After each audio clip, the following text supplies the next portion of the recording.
बुद्ध हमारे भगवान हैं। बुद्ध महापुरुष नहीं, बुद्ध महात्मा नहीं, भगवान के जो अवतार हैं उनमें बुद्ध ईश्वरीय सत्ता है। अब ये बात समझने की है कि ये जो भिक्षु लोग बोल रहे हैं, ये भिक्षु लोग कौन से बुद्धिज्म के कॉन्सेप्ट पे चलने वाले लोग हैं या फिर ब्राह्मणवाद के कॉन्सेप्ट पे चलने वाले लोग हैं। तो आरएसएस बीजेपी के द्वारा पैदा किए गए भिक्षु हैं, तो निश्चित रूप से वो आरएसएस बीजेपी की बोली ही बोलेंगे और समाज को गुमराह करने का काम करेंगे। वो तो कहते हैं कोई मुंह से पैदा हुआ, कोई भुजा से पैदा हुआ, कोई पेट से पैदा हुआ, कोई पैर से पैदा हुआ। खुद ही कहानी लिखा कि हम मुंह से पैदा हुए और खुद ही अपने को ऊंचा घोषित कर लिया। तो ये तो बुद्धिज्म के कॉन्सेप्ट पे दूर दूर तक इनका कोई नाता ही नहीं है कि तथागत बुद्ध को पढ़ा ना जाए, डॉक्टर अंबेडकर को पढ़ा ना जाए, तमाम महापुरुषों को पढ़ा ना जाए, केवल और केवल उनकी पूजा किया जाए। क्योंकि जब आप पढ़ेंगे तो आप उनके आदर्शों पर चलेंगे, उनके आदर्शों की बात करेंगे और वो जैसा समाज बनाने का काम कर रहे थे वैसा समाज बनाने के लिए आप सोचेंगे, काम करेंगे। तो ये चाहते हैं कि ये जो बड़े महापुरुष हैं, बड़े लोग हैं, उनके नाम पर ये अपनी बातें समाज में स्थापित कर दें और लोग उसको ही मान लें। जैसे संविधान के बारे में, संविधान में क्या लिखा है ये लोगों को नहीं पता, ये बताना भी नहीं चाहते, लगातार संविधान बदलना चाहते हैं, लेकिन मोदी जी संविधान के सामने लेट जाते हैं। साथियों नमस्कार, जय भीम, जोहार। इस वक्त हमारे साथ चौधरी विकास पटेल, राष्ट्रीय अध्यक्ष, राष्ट्रीय पिछड़ा वर्ग मोर्चा से हैं। कुंभ मेले में अभी आरएसएस का एक संगठन है, भारतीय बौद्ध सभा, उसके माध्यम से एक कार्यक्रम कराया गया जिसमें तमाम भंते लोग शामिल हुए और यहाँ तक कि उत्तर प्रदेश के मुख्यमंत्री योगी आदित्यनाथ भी शामिल हुए। उसमें एक भंते जी ने बयान दिया कि बुद्ध ना तो महापुरुष थे ना ही महात्मा। क्या कहेंगे? वो भगवान के अवतार बता रहे हैं, उनको क्या कहेंगे?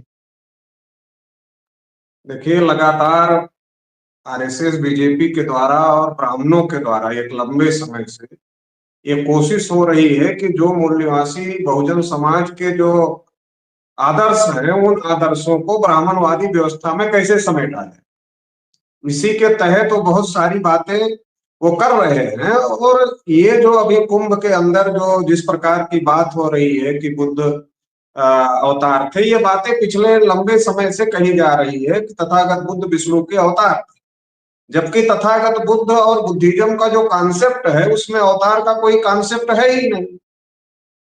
तो ये लोग ये चाहते हैं कि ये बुद्धिज्म को निगल जाए। जो ब्राह्मणवादी लोग हैं वो चाहते हैं कि वो बुद्धिज्म को निगल जाए, क्योंकि बाबा साहब डॉक्टर अंबेडकर ने, अब बाबा साहब डॉक्टर अंबेडकर से ज्यादा विद्वान तो कोई वहां भिक्षु हो नहीं सकता जिसने बोला है। बाबा साहब डॉक्टर अंबेडकर ने शपथ लिया कि मैं ब्रह्मा विष्णु महेश को ईश्वर नहीं मानूंगा और उनकी पूजा नहीं करूंगा। और ये कह रहे हैं तथागत बुद्ध ही अवतार है विष्णु के।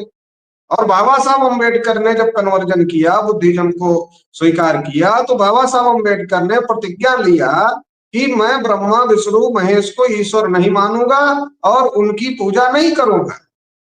तो अब ये बात समझने की है कि ये जो भिक्षु लोग बोल रहे हैं, ये भिक्षु लोग कौन से बुद्धिज्म के कॉन्सेप्ट पे चलने वाले लोग हैं या फिर ब्राह्मणवाद के कॉन्सेप्ट पे चलने वाले लोग हैं।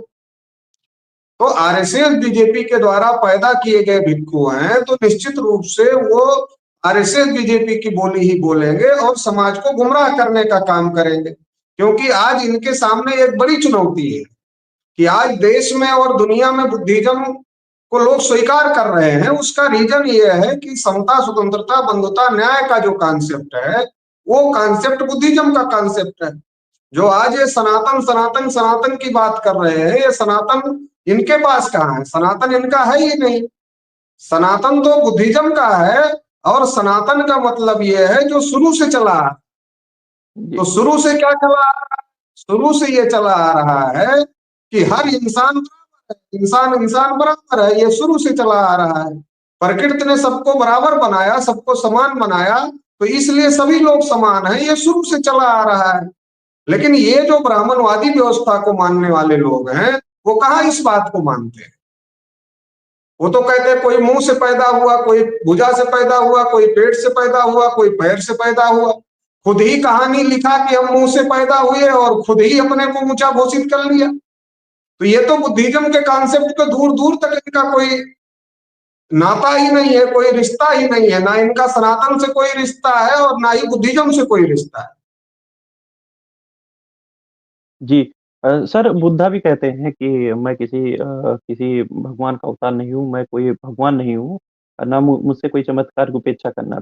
और यही कुछ बाबा अभी बाद में ही, मतलब कुछ समय पहले ही उन्होंने। लोगों की सोच ये है कि तथागत बुद्ध को पढ़ा ना जाए, डॉक्टर अंबेडकर को पढ़ा ना जाए, तमाम महापुरुषों को पढ़ा ना जाए, केवल और केवल उनकी पूजा किया जाए। क्योंकि जब आप पढ़ेंगे तो आप उनके आदर्शों पर चलेंगे, उनके आदर्शों की बात करेंगे और वो जैसा समाज बनाने का काम कर रहे थे वैसा समाज बनाने के लिए आप सोचेंगे, काम करेंगे। तो ये चाहते हैं कि ये जो बड़े महापुरुष हैं, बड़े लोग हैं, उनके नाम पर ये अपनी बातें समाज में स्थापित कर दें और लोग उसको ही मान लें।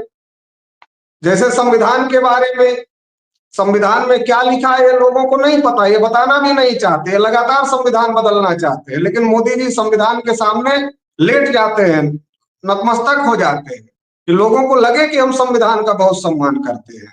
तो ये दिखाते हैं कि हम कबीर साहब का सम्मान करते हैं, रविदास साहब का सम्मान करते हैं, तथागत बुद्ध का सम्मान करते हैं, बाबा साहब का सम्मान करते हैं।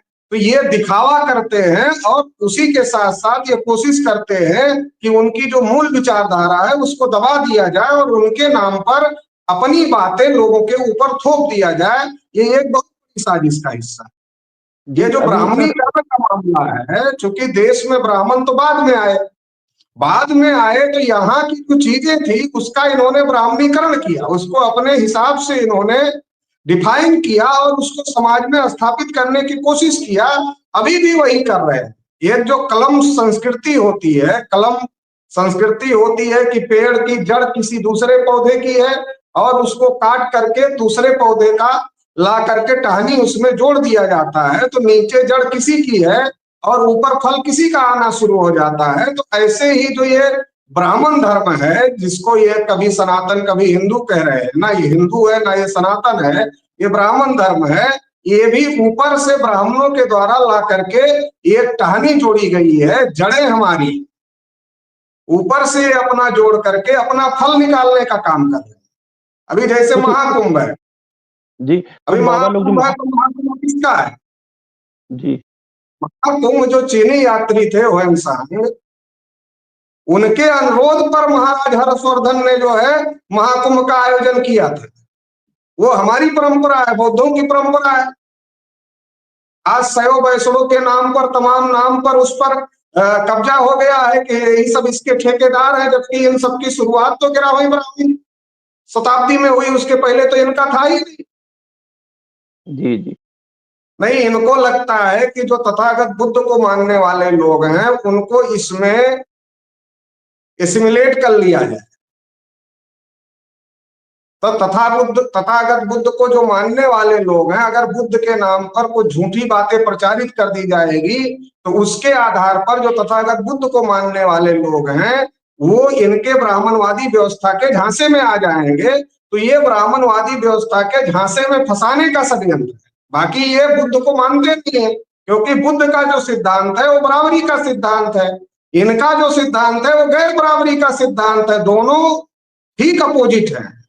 एक बराबरी का जो प्राकृतिक सिद्धांत है, और सनातन क्या है? सनातन भी यही है कि जो शुरू से चला आ रहा, शुरू से क्या चला आ रहा, प्रकृति ने सबको समान बनाया, यही शुरू से चला आ रहा है। तथागत कहते हैं कि ये जो धम्म है ये सनातन है। सनातन मतलब ये जो हम बराबरी की बात कर रहे हैं, समता स्वतंत्रता बंधुता न्याय की बात कर रहे हैं, ये सनातन से चला आ रहा है, यही धम्म है। तो ये तथागत बुद्ध कहते हैं और ब्राह्मण उसको भुनाने का काम कर रहे हैं। और जो बुद्धिज्म को मानने वाले लोग हैं उनको अपने साथ लेकर के वो ब्राह्मणवादी व्यवस्था को मजबूत करना चाहते हैं। ये बड़ी साजिश है। इससे जो बुद्धिज्म को मानने वाले लोग हैं खास तौर से, उनको सतर्क रहने की जरूरत है। और बुद्धिज्म की सबसे बड़ी गाइडलाइन बाबा साहब डॉक्टर अंबेडकर ने दी है। तो बाबा साहब अंबेडकर की जो गाइडलाइन है उस पर आज के जो बुद्धिज्म को मानने वाले लोग हैं उनको चलने की जरूरत है। बाबा साहब ने जो बुद्धा एंड हिज धम्मा लिखा उसको लोगों को पढ़ने की जरूरत है। अभी इधर बड़े पत्रकार रहे दिलीप मंडल जी, वो कह रहे हैं वो अब दूसरे खेमे में जिस तरह वो कर रहे हैं, वो बैटिंग कर रहे हैं जाकर। वो इनका एक मतलब लेख है, उसमें उन्होंने समरसता शब्द का प्रयोग किया, क्या कहेंगे? दिलीप मंडल अब बौद्धिक वेश्यागिरी कर रहे हैं। एक शारीरिक वेश्यागिरी होती है, एक बौद्धिक वेश्यागिरी होती है। तो दिलीप मंडल जो कर रहे हैं वो बौद्धिक वेश्या का काम कर रहे हैं, बौद्धिक वेश्यागिरी कर रहे हैं। अपनी बुद्धि का उपयोग गलत बातों के समर्थन में लगाना, ये बौद्धिक वेश्यागिरी जो समाज के विरोध में हो, देश के विरोध में हो। ऐसी जगह अपने बुद्धि को यूज करना और ऐसे लोगों को सही साबित करने के लिए अपनी बुद्धि का यूज करना जो लोग समाज के खिलाफ हैं, देश के खिलाफ हैं, देश के संविधान के खिलाफ। तो दिलीप मंडल के लिए क्या किया जा सकता है? अभी वो बाबा साहब अम्बेडकर और सावरकर को एक साथ में लिख कर और उसको लिख एक साथ खड़ा करने का मामला खड़ा कर रहे हैं, क्या कहेंगे? तो पैसे का मामला है, उनको पैसा मिल रहा है इस काम के लिए। मगर उनके कहने से अगर आप उनका ट्विटर और अकाउंट चेक करो एक्स का, तो आप समझ जाओगे कि लोग उनकी बातों के समर्थन में नहीं है, बल्कि बहुत लोग बुरा भला कमेंट कर रहे हैं। तो वो पैसा लेकर अपना काम बना रहे हैं और पैसा लेकर के वो ये सारी बातें कर रहे हैं। ये बात जो बुद्धिजीवी वर्ग है उसको समझ में आ गई, वो ओपन हो चुके हैं। जी। क्या संदेश देंगे सर, जो ऐसे कार्यक्रम हो रहे हैं उसमें जो हमारे ही लोग जाते हैं, भीड़ में वो हिस्सा बनते हैं और उनको भीड़ को बढ़ाते हैं, क्या? अभी सर जिस तरह देखने को मिला महाकुंभ में, जिस तरह भगदड़ मची, बहुत सारे लोग अभी तक लापता हैं, उनके आंकड़े अभी तक जारी भी नहीं हुए हैं, कितने लोग गए, कितने लोग आए। बहुत सारे यहाँ तक खबरें आ रही हैं कि बहुत सारी गाड़ियां अभी पार्किंग में पड़े हुए हैं, उसके जो मालिक हैं वो लोग नहीं अभी आए हैं उस गाड़ी को लेने। तो क्या कहेंगे? और देखने को मिल रहा है अभी जो खबरें आ रही हैं कि सर पूरा जो इलाहाबाद का क्षेत्र है, प्रयाग का क्षेत्र है, वो पूरा हाउसफुल है गाड़ियों से और ट्रैफिक बहुत ज़्यादा है। क्या कहेंगे? सरकार जो इस पर जिस तरह भीड़ बढ़ती जा रही है, उस पर ये बहुत नाकाम दिखती दुखद हुई है, रही। बहुत दुखद है एक तो कि हमारे ही देश के लोग हैं, उनको इस तरीके से बुलाकर अव्यवस्था में नहीं डालना चाहिए। और गवर्नमेंट के द्वारा अगर अपने फायदे के लिए, खासतौर से बीजेपी और आरएसएस के द्वारा, कि इतने करोड़ लोग आए इसकी ब्रांडिंग के लिए, और कुंभ के आधार पर अगला जो उत्तर प्रदेश का चुनाव है उसको जीतने के लिए भी एक ब्रांडिंग हो रही है। तो अपने चुनावी फायदे के लिए, कुंभ तो बार हर बार होता है, लेकिन जिस प्रकार से अपने चुनावी फायदे के लिए आरएसएस बीजेपी के द्वारा इसकी ब्रांडिंग किया जा रहा है और जितने लोगों की व्यवस्था नहीं कर सकते उससे ज्यादा लोगों को बुलाया जा रहा है तमाम मशीनरी का यूज करके, तो ये निश्चित रूप से बहुत ज्यादा दुखद है।